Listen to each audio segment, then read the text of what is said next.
Hey, Tami Goodwin here, and I decided I'm going to come on today and talk some investment properties because that's what I'm out doing today. I have 3 properties over in Prince of Wales and Stone Mountain, so I have 2 of them that I'm going to sell.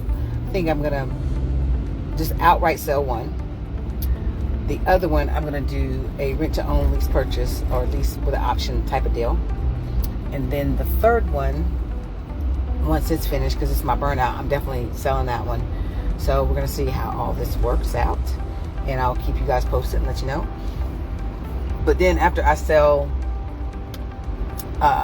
468, which is the one that's the burnout, when I sell that one, I am going to take those funds, do a 1031, and buy another property over in Stone Mountain. And I'll probably, instead of buying one, I might buy 2 properties to replace the ones that I am selling.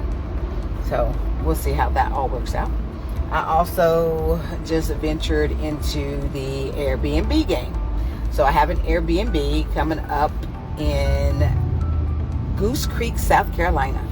So I'm super excited about that.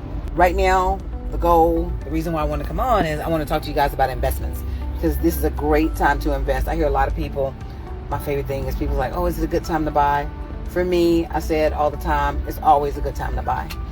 When you look at the history of real estate for the most part always gains money. It always gains equity for the most part.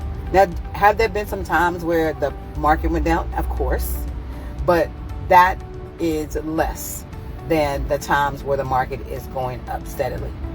So it's always good to do that. I say if you're looking to buy a property, do it. Just buy yourself a property.